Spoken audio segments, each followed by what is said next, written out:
And the Golden Globe goes to The Office. 2003's Golden Globe saw Ricky and The Office set an all-time record for a British comedy show. 2 bookends. Excellent. You need the set. One looks, you know. The Office became the first British comedy and Ricky the first British actor ever to be honoured at television's Oscars. David Brent is now seen across the world speaking several different languages, and the appeal of The Office seems to know no boundaries. But how did the phenomenon come about? From a crack team of writers with a string of successes under their belts? Actually, no. It grew out of a chance meeting between an ex-band manager who'd blagged himself a job at the recently formed XFM Radio and a graduate student who was looking for something interesting to do.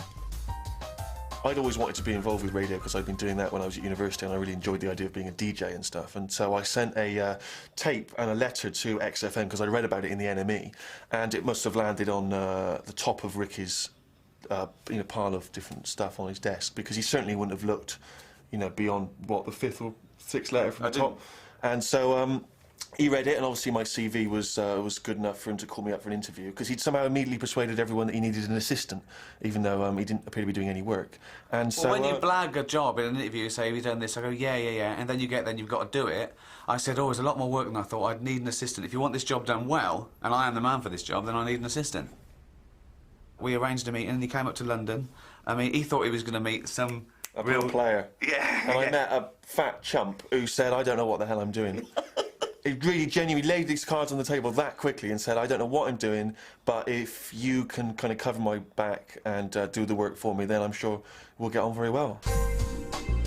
Working with XFM's head of speech meant doing as little as possible and having as many laughs as you could get away with.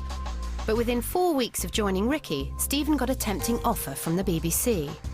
Initially, I turned it down because I was thinking I'm really having great fun with this guy who, although he doesn't know what he's doing, he's a fun guy to be with. But then, it suddenly occurred to me that actually this guy was probably going to get us both fired, and I probably ought to take this gig with the BBC. And they were offering a sort of trainee assistant producer scheme where I would learn lots of the ropes about making TV and radio and things. It was going to be a great kind of learning process for me. So I phoned them back and said, actually, maybe I will have that job. So in 1998, Stephen joined the BBC training scheme for fledgling producers. As part of the course, trainees were required to make a short documentary feature. Stephen decided to team up with Ricky and spoof the format. Their film centred around a character Ricky had devised called Seedy Boss. AKA for you. Well, it never occurred to us when we were doing it that this would be anything other than just a fun day where we could film this character. It was never thought of as being a demo tape to make a TV show or anything like that. It was just something to do because I had to do something. And then when we looked at it, we were just like, hang on, this is kind of a bit good, a bit exciting. What upsets you about your job? Wasted talent. It was really more to emulate this documentary feel, and we'd come out of a spate. 10 years of docu-soaps, had been happening on British TV. So we knew what we were aiming at. Oh man, keep away from this guy. The tape was passed around the BBC and became cult viewing amongst staff. Rookie producer Ash Atala made it known that he would like to be involved. 6'7". I phoned Stephen up and I said, yeah, this is great. I mean, the only thing is I'm a very junior person in the department, so I'm not sure how much help I'm going to be to you. Karen, this is Mr. Brent. One morning, Ash Atala came into my office with a tape, and he stuck it on, and I thought he, being Ricky, is very funny and quite a sort of startling talent, and said, well, this is good, what are you doing with it? And Ash said, well, I've taken it to John, who was John Plowman, who was our boss, but he's not very interested. At the BBC, Anil Gupta, who had just had great success producing Goodness Gracious Me, had enough clout within the Beeb to reapproach his boss with Ricky and Stephen's tape. So we all sat down and watched it again, and convinced John that there was something in it and that maybe we ought to try and get a pilot made.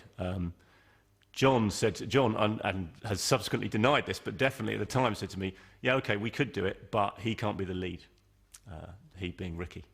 And we both said, what? You're mad. He's the show. you have charmed me. You've got the job. Great. We got Ricky and Stephen in and said, we quite like this, and what do you want to do with it? They were very wary, I think is probably the best description. Well done. John Plowman called us in and said, do you think there's a sitcom in this? We said, yeah, we think so. Yeah, we think so. If we can do it like this. And he sort of looked at us, who do you think you are? In the meantime, the tape had found its way to Channel 4 and earned Ricky a spot on the 11 o'clock show. Hello? What would you like for Christmas? Pokemon. Pokemon. Complete set. The complete set. The complete set of Pokemon would cost hundreds of pounds. So I'm going to be honest with you. The chances of you getting that are slim to none, and I'll tell you why. I know your parents. You live on Whitley Estate, don't you? Yeah. The little money your mother does earn selling Polaroids of herself to readers' wives, she blows on bingo and jingle on the top run. Back at the BBC, funding was approved for the team to make a pilot episode of the show. But Ricky and Stephen were once again intent on raising the stakes. The main sort of stumbling block was that Ricky and Steve announced, slightly unexpectedly, that they wanted to direct. Now, people didn't usually say that, and it sort of all caught us a bit unawares. Well, one, really, we knew what we were doing. We were cutting out the middleman. We know how we wanted it to look, because we'd done it before, and we wanted it to look like that. And two, where's the fun in someone else doing it? Now, John said, well, you can't, because who are you? And we don't, albeit this is a cheap pilot, but it's not that cheap. We don't just give people access to large amounts of BBC money and tell them to go away and play. This is Wernham Hogg, the biggest supplier of paper, card and wood pulp products in the entire Thames Valley area. We eventually resolved the problem when I said, well, I'll tell you what, I'll direct the pilot.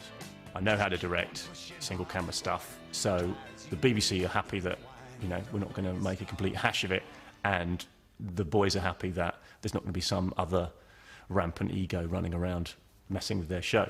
Ricky Howard has just left university and is one of the many temps who passed through the doors of Wernham Hogg.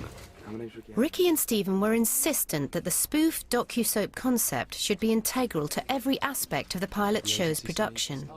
They had this quite purist vision for the show, which was that, to use that Seinfeldian quote, it's about nothing. It's about what really happens in an office, and the reality is nothing happens most of the time, and it's boring and tedious and repetitive, and that's what we want to capture. And we were of the view that that's all well and good, but it's quite boring, and that's why people don't make films about offices very often. I remember us fighting for this realism and this sort of almost this anti-television sort of way of doing things. Word has leaked out that there may be redundancies. So far it's only a rumour, but already reactions are varied. The pilot was great. The one thing I didn't like about it was that it had a lot of voiceover in it. It was overtly trying to mimic the style of doc soap, so it had someone telling you the story. And I remember that's the one thing any of us discussed after seeing the pilot. The BBC hummed and hawed for 6 months about whether or not to commission a series, which gave Ricky and Stephen time to make Meet Ricky Gervais, a chat show for Channel 4. Despite other irons in the fire, Ricky and Stephen were not about to forget The Office. We weren't commissioned, but we wrote the whole series in about, I think, 6 months. Something like that. The first draft. And then, by the time we'd actually pretty much finished, they came through and said, you've got a series, when can you start filming? And we went, now. So in July 2001, with Ricky and Stephen as writers and directors, The Office set sail for fame and fortune. Though you wouldn't know that from the opening titles. They went off to Slough and shot this, this roundabout and this bus depot and this office block, and came back. And we thought, is that it? The series had virtually the same cast and crew as the pilot, and in the summer of 2001, at 9:30 p.m, the nation was introduced to Mr. David Brent. Sammy, you old slag. The Brentmeister General. We spend the first 10 minutes on him showing off, and people will go, I get this. I know what he's doing. He wants to be famous. He wants to be discovered. They were like, look, this is going to be this sort of mock documentary, so it has to be as real as it possibly can be, so that, you know, people are watching it, they're not going to really know whether you're acting or not. Lucy Davis had played Maria Lucas in the celebrated 1995 version of Pride and Prejudice. Have you asked her, Charlotte? Is she to come to Hunsford with us? Lucy captured the hearts of Archer's listeners as sweet Hayley Jordan before repeating the trick as Dawn Tinsley, the office's downtrodden receptionist. Don't do that! Gareth Keenan, assistant to the regional manager, was embodied by Mackenzie Crook, whose comedy life started as stand-up character Mr. Bagshaw. Buckley, lad. Top of the class as usual. And makes you a bumlick. What does it make you, Buckley? Bumlick, sir. That's right, sir. He soon joined other future comedy stars in the cast of the Channel 4 sketch show Barking and appeared in the 11 o'clock show like his soon-to-be regional manager. I'd already obviously seen and worked with Ricky on the 11 o'clock show and knew that I loved his sense of humour. I thought he was a very funny guy. And so I was keen to read it, got the script, and I knew immediately that this was the one at least I had to get. It's not like I'm out again tonight with Oggy. That'll be a quiet night in at the library. Not. Well, originally we wanted him to be like, you know, sort of like a squaddy type, quite an intimidating figure who'd slap you on the back and, you know, be into loads of press-ups and fighting and that. And then when Mackenzie walked in and did it with his frame that's rather like a baby bird that hasn't quite hatched, and he's talking about killing a man and doing loads of press-ups, it's hilarious. The long-suffering office everyman Tim was played to perfection by Martin Freeman. Yeah, see, this is why the whole redundancy thing doesn't bother me, because if I have to work with him for another day, I will slit my throat. Yeah, you won't do it like that, though. You get the knife in behind the windpipe, put it down like that. From the BBC drama This Life, Martin was then seen on the cult show Bruiser. Ricky was one of a team of writers. How much for everything? 50. For everything? For anything. Except kissing on the mouth. Kissing, stop it. Don't worry, darling. I won't waste a girl's mouth on kissing. In Bruiser, Martin played alongside Mitchell and Webb, who would go on to make the acclaimed Peep Show. Right, that is it. Slow down, you move too fast. Solomon's here. All part of the job. What's going on? Put my stapler inside the jelly again. Once you get the actors and you cast someone like Martin Freeman or Mackenzie Crook and you see them at work, then of course you get a sense of what they can do and what they're particularly good at. Give him an official warning. How do you know it was me? So then, when we're working on the series, we can kind of tailor things to their particular talents. These story arcs, which we've been very keen on and encouraging, they sort of come up with, the whole sort of Damocles redundancy thing, were there from the start and absolutely mapped out through the 6 episodes. Head office have deemed it appropriate to enforce an ultimatum upon me, and Jennifer is talking of either downsizing Swindon branch or this branch. So that gave you a kind of spine to the show, which you could then hang the little sort of, you know, vignette things about nothing around. Members of the public rank every show from 0 to 100 on what they think of it, and you get these figures for every single programme. The first few weeks of The Office were just terrible. I was on a train the day after the first episode had been on, and I heard 2 people talking about it, and there was 2 women, and one said to her, she said, "Did you see that documentary last night on BBC 2 about an office? Oh, it was hysterical. I was in hysterics. The main boss, oh, he's comical. And and her friend said, "I don't think that was a documentary. I think that was a comedy." And her friend went, "What? Oh, it wasn't very funny then." And I thought, well, that's not fair, is it? What are the rules there? But as the series went on, viewing figures started creeping up as audiences got the hang of the docu-soap sitcom concept.